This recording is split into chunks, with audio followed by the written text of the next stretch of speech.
Well, hello everyone. Dr. Rick here with another, hopefully, educational, informative, inspirational, and maybe in some way transformational message for you. You know, today we're kind of wrapping up. It seems like we're on the back end of COVID. People are being vaccinated. The threat and the fear is gone for the most part. I'm in the state of Florida. Florida is opening up. Our governor signed a mandate that the emergency crisis of COVID is over in our state. Now, COVID has been an urgent health crisis for our country. But guess what? It's not the epidemic health crisis in our country. No, there is a very silent, not talked about epidemic health crisis in our country. It is so bad that major health insurance companies and others want it fixed. They've actually hired a large health company out of Nashville to fix this problem. Now, I didn't say mental health. I said it's a health crisis. Why? Because this issue, that is at epidemic proportions in our country, increases your risk for heart attack, strokes, heart disease, all kinds of abdominal problems like irritable bowel syndrome and ulcers. It actually leads to depression and anxiety disorders. It fuels addictions. Who pays for all of that? The insurance companies do. No wonder they want it fixed. But what is this health crisis, this epidemic crisis that I'm talking about? Again, I said COVID is urgent. This thing's at epidemic proportion. According to Cigna's research, it went up another 10 points from 2018 to 2019. That was released, I think it was earlier this year in January, where I read that report. What am I talking about? Loneliness. Loneliness. Social isolation. It existed before COVID, folks. Don't blame COVID for it. COVID may have exacerbated the problem, but isolation and loneliness has been an epidemic problem for about 15 years in this country. It's been growing all along. It's linked to the breakdown of the family, as a matter of fact. But the more lonely and disconnected you are, the higher the risk for all of those things I mentioned earlier. All of those physical symptoms show up when you live a life alone, disconnected, no healthy emotional attachments. You see, all humans have to bond emotionally to other people. And the failure to bond emotionally to other people creates a wound in that person's heart and soul. There are key relational needs that must be met in a person's life. And when those relational needs are not met, you're going to be in pain. When those needs are met, you're not going to be in pain. You're going to be in pleasure. You see, all humans are actually created needy. Get used to it. Western culture doesn't like to think that we're needy, particularly Western culture men. They want to act as if they don't have any needs, but the bottom line is you do. And humans have physical needs. We have the need for food and shelter, the need to breathe, right? Need for water. And you can meet those needs. You can go find some water, you can go find food, you can find shelter.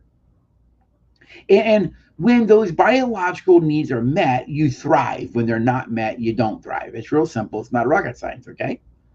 And when needs are met, you feel loved. When needs are not met, you don't feel loved. Think about it this way. Let me give an example of what I mean, why the power of physical needs and how it's linked to feeling loved and valued. Let's say that someone hasn't eaten in 5 days. That would be a biological need for appetite. When the need for appetite is not satisfied, you're going to feel pain. All right. Whenever needs are not met, you're going to feel pain. We call that hunger pain. And the hunger pain that you feel has symptoms. So you'll have the symptoms of hunger, dehydration, cramping, those kind of things.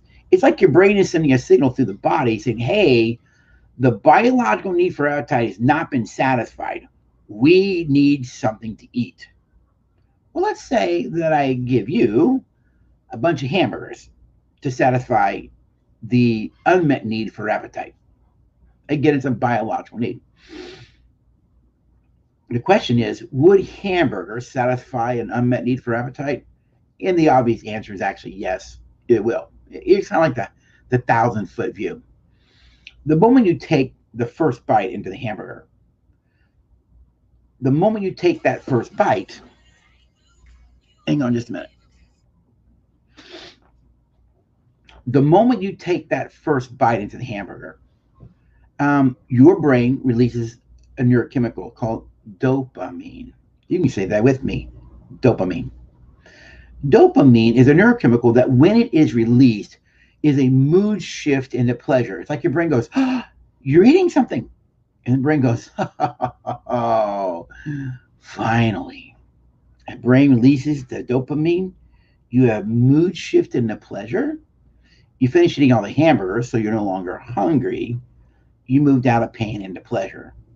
You see, whenever our needs are met, we're in pleasure. When our needs are not met, we're in pain. And this is very, very important. You got to get this right here. Whenever you are in pain, the brain is wired, listen, to avoid pain and pursue pleasure. The brain is wired to avoid pain and pursue pleasure. That's what the brain does. You have a headache, you go take something, right? You have a backache, you take something. Why? Pain pursues pleasure. The brain is wired to avoid pain, pursue pleasure. The brain doesn't want pain, it wants only pleasure. And so if you eat the hamburgers, you get a mood shift in the pleasure. You finish all the hamburgers, you're no longer hungry. You moved out of pain into pleasure, the satisfaction of the need. You see, hamburgers will satisfy an unmet need for appetite. Are you ready? Let's say I change it on you now. Let's say that I don't give you hamburgers. Let's say I give you 4 boxes of rat poison. Now, here's a question for you. If you eat the rat poison to satisfy the unmet need for appetite, if you eat the rat poison to satisfy the unmet need for appetite, the question is, would the rat poison satisfy an unmet need for appetite? And the answer is actually, yes, it will. 1,000-foot view. The moment you take the first bite of rat poison, brain goes, oh, you're eating something. And the moment you taste that rat poison, assuming you like the taste, of course, the brain releases dopamine as well. Dopamine gets released with the rat poison or the hamburger. You have a mood shift in the pleasure. You finish all the rat poison. You're no longer hungry because the rat poison will satisfy an unmet need for appetite. Both will satisfy the unmet need for appetite. However, as you well know, the problem is with the rat poison, because though the rat poison will satisfy an unmet need for appetite, the rat poison is also going to create more pain. The source of your pleasure becomes the source of your pain. So what do? Pain pursues pleasure, right? So you go back to your source of pleasure and eat more rat poison. You go, why would you do that? It's actually simple. Bad love is better than no love. Negative attention is better than no attention. You don't respect me, or I don't feel respected, so I start to yell and scream more. Why? So that you'll respect me. It's a rat poison way to get that really need met.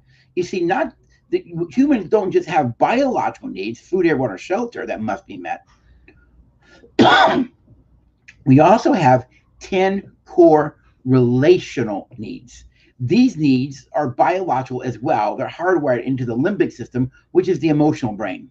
And just like food, air, water, and shelter, these needs must be met as well. They're with you from the time you're born to the time you die. They must be met, and they will be met one way or another. What are these 10 relational needs? Well, here they are. The first one is comfort. Comfort. We all need to feel comforted. We all need to know that when we're hurting, someone's there to come alongside and through a tender touch or a feeling say, I know you're hurting and I care. to speak to that pain, to let that person know that they're not going through that alone. We all need comfort. When we're comforted, we actually feel loved. When we're hurting and we don't feel comforted, someone says, get over it, suck it up, be a man, pull yourself up by your bootstraps. You may choose to do that, but what you also learn is there's nobody there to comfort me in my pain. The message you interpret is you don't matter, you don't have value. You see, we feel loved when we're hurting and we comfort someone. There's an old Bible verse that says we're to mourn with those that mourn. That's comforting someone. That's emotion to emotion. You comfort someone. You mourn with them. Why? They're not mourning alone. And that we're to comfort people with the comfort God gave us. You see, all humans need comforting. Who comforted you when you were a kid growing up? Sadly, for me, when I identify these 10 relational needs, I will tell you that mostly, other than food, air, water, and shelter, these 10 relational needs weren't met in my home growing up. Looking back at my life, I never had anybody comfort me. In the hurt and pain that I went through, I had to go through it alone. But I went to find comfort in unhealthy ways. I would manipulate. I go to other people. You see, a lot of people, the pain is so great, they try and comfort themselves with alcohol, drugs, pornography, gambling, addictions. Addictions medicate the pain of the unmet relational needs. So one of the needs is comfort. We all need comfort. Excuse me. Now the next five all start with the letter A. All right. They all start with the letter A. We also need attention. Attention means taking thought of another. It means entering into another person's world. We all need to know that we're noticed. We need to know that we matter. And when you give people attention, you say that they matter to you. When you give someone attention, you say, your world is important to me. That's what attention is, entering into another person's world. See, if I wanted my dad's attention, I had to go into his world. It was always around his world. But he never wanted to come to my world. He didn't want to know my world. We feel loved and valued when people give us attention. So the second need is attention. Another is affection. Affection. That is a tender touch, tender feeling towards another. You usually do this by holding hands, comforting. It could be a hug, right? Affection could be sexual affection, but it doesn't have to be. Affection just could be giving someone a back rub, or it could be holding hands or putting your arm around someone. We all need affection. Humans are wired for it. So we need attention, we need affection. We also need approval. Approval is like a formal sanction of another person. It's like a blessing. It's an affirmation of you. Approval usually is done in words. Approval is like, you're a fine young man. You're a wonderful lady. You are a great dad. I am so glad you exist in my life. Those are words of approval. We all need to know that we're approved, that we're a blessing to others. That's approval. So we've got comfort, attention. We've got affection, approval. We all need appreciation as well. Appreciation is a gratitude for another for what they've done. Now, the difference between approval and gratitude is approval is focused on who person is. Appreciation has to do with what they have done. In other words, I really appreciate you took the trash out. I appreciate you stayed late last week and got that project done. I know you had to stay out 30 extra minutes from work, but I really appreciate that. We all need to hear that we do good things and that the things that we do matter and they have value. That's appreciation. We all need to feel appreciated. Do you appreciate your spouse? Do you appreciate the person you're dating? Do you appreciate your kids, for those who are parents? You see employers appreciate employees by giving bonuses or attaboys or letters of commendation. Those are all forms of appreciation because we all need it. And the last of the A words in the 10 list is we all need acceptance. Acceptance. This is being favorably received, even when my behavior has been kind of problematic. You ever messed up, done something you wish you hadn't done, and you're wondering if they'll still accept you? And they come along and say, you know what? I love you anyways. I know you messed up, but guess what? You're still my boy. You're still my girl. You're still my spouse. You're still my friend. Let's just go make better decisions in our life. Acceptance. We all need to know that we're accepted. And this means that I'm accepted as I am. That doesn't mean I have to put up with your silly behavior, right? But in the end, as I am I still acceptable? We're all longing to know that we're accepted. The next is the word respect. Respect. We all need to know that we're respected. Respected. Respect is an honoring and valuing of another person. You ever felt disrespected? Doesn't feel good, does it? Isn't it wonderful when you feel respected by someone? It's again, it's that dopamine you get when you feel respected, you feel loved, you feel valued.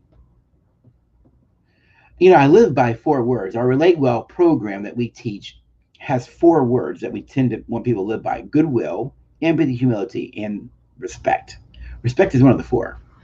You see, we believe that you can always treat people with respect. You can always treat people with respect. You can always respect a person's dignity. You never disrespect a person's dignity. And all humans have dignity, no matter what. And respect is honoring and valuing another person. When you are talking and someone cuts you off, you get frustrated. Why? Because it's disrespectful that when someone's talking to talk over them. It's disrespectful. It's disrespectful to call people names. It's disrespectful to treat people in a way that devalues them. The next of the 10 needs is encouragement. Encouragement. Encouragement means to urge forward, to press on, to encourage someone who feels like they can't do it. It's like running a marathon and someone feels like giving up, and you kind of hold back. You run with them. Come on, we can do it. We can do it. You can do it. Come on, you can make it. You can make it. That encouragement in a positive way that motivates them to do something bigger than themselves, to move beyond what they thought they could do. We all get discouraged at times. Discouragement is a part of life.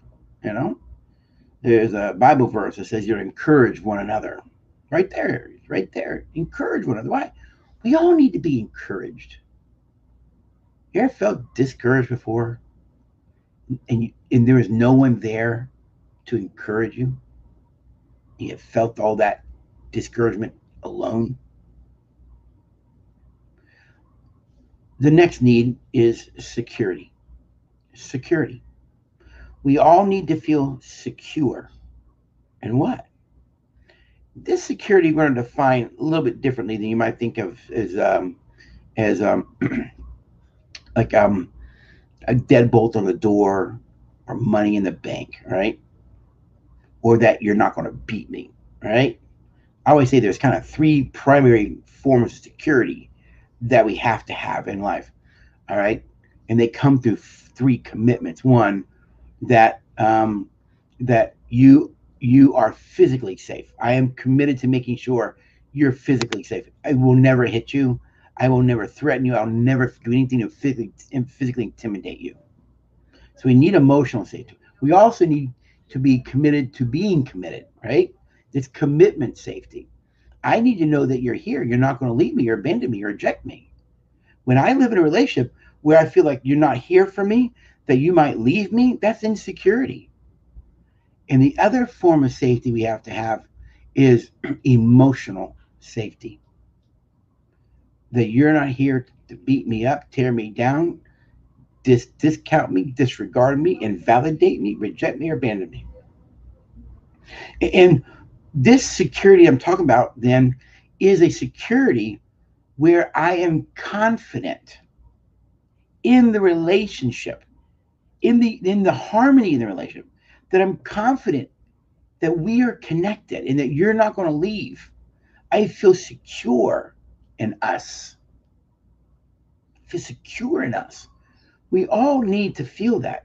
Sadly, most kids don't feel secure in their parents' love. Most spouses don't feel secure in their partner's love. There are times in my marriage I was convinced that Luella loved other things more than me.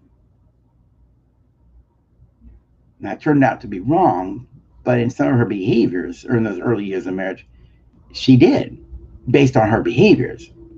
You see, it's part of her brokenness and woundedness. But I never felt secure with her. I always assumed that there'll be a time that you leave me. If I'm not what you want me to be, you're gonna leave me one day. So I'd hold parts of myself back. And the last of the 10 relational needs is support. We all need to feel supported. That means that I come alongside you and support you, that you don't have to walk through life alone. That if you need help, we're gonna be there to help you, or we will get someone to help you. We need to feel supported.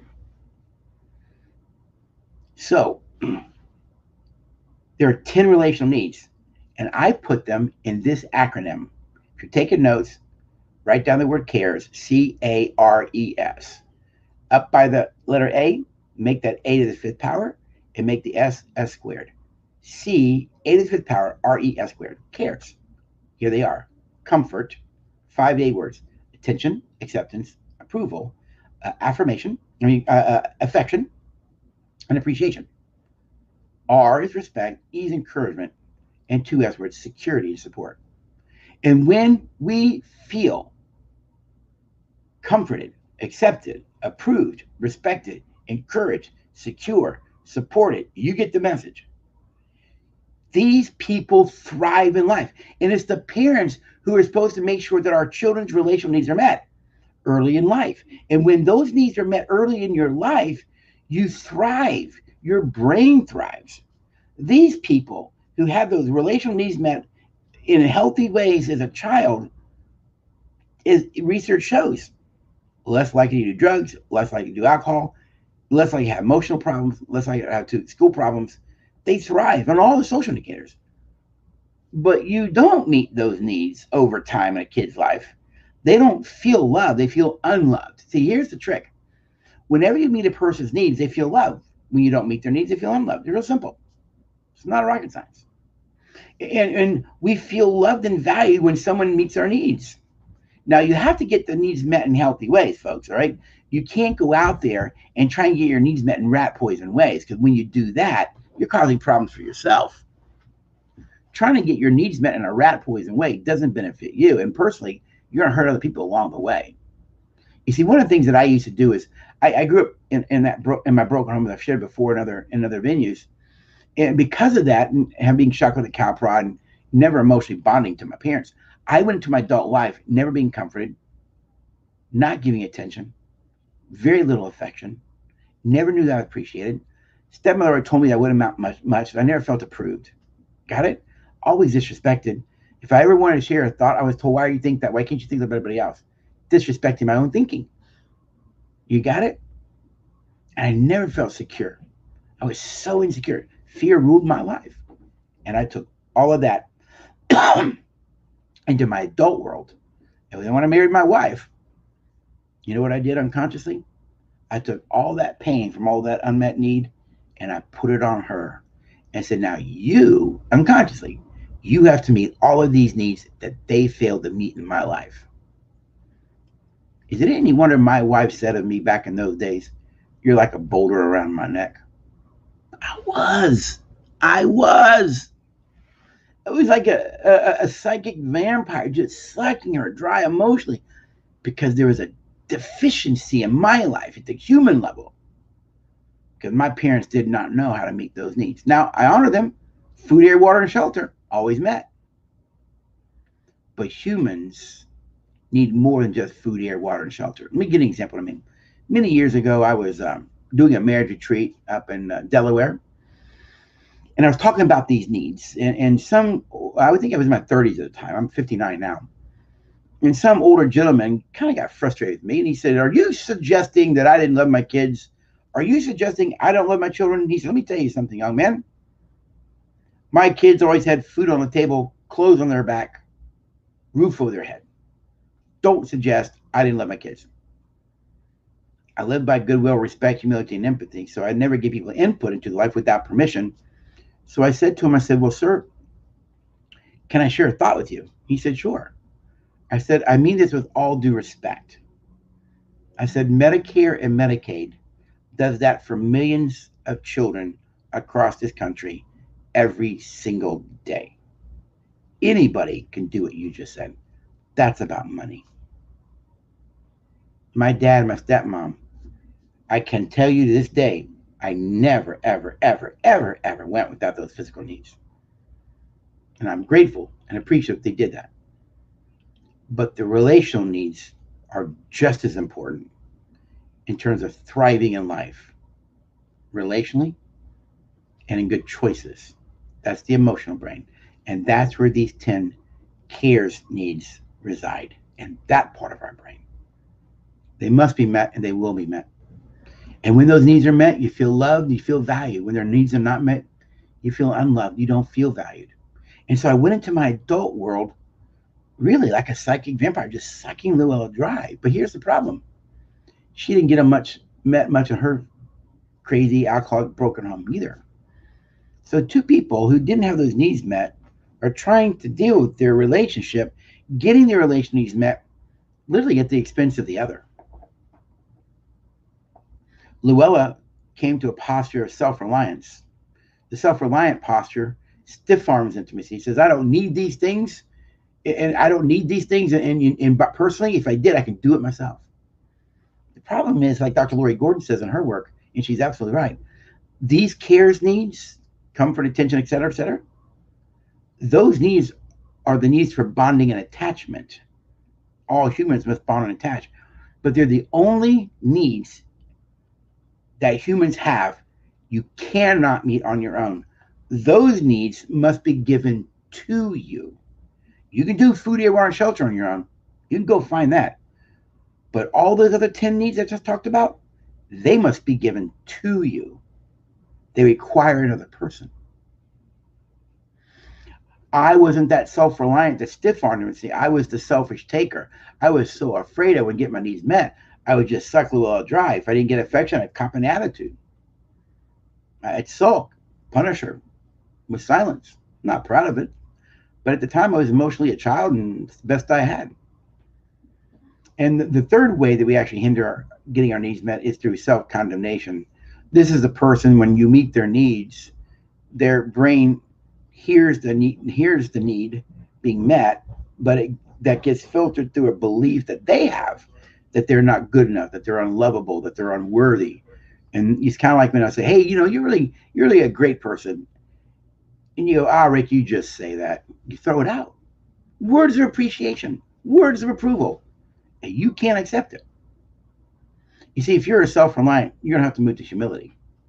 It's okay to be needy. Being needy is not a sign of weakness. It's just a confession that you're human, and all humans are needy. To the selfish taker, you're having faith and trust that people do care about you and will meet your needs, but taking it from them doesn't endear them to you. Also, the self-condemner, when someone says, "Hey, you're a great person, it's a great dress, it's a nice coat," whatever it is they say, tell that little voice you have to be quiet and go, "Thank you." Receive the gift of the person meeting your needs.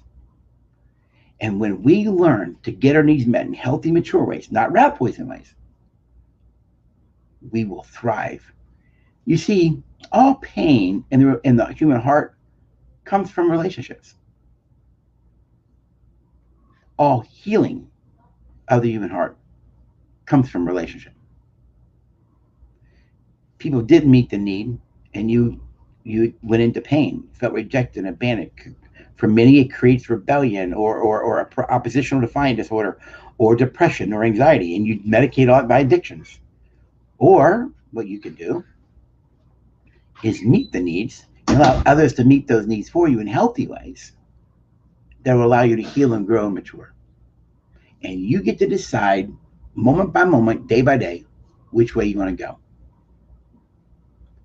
This is Dr. Rick. I hope it's been helpful and thoughtful for you. Have a great day, everybody.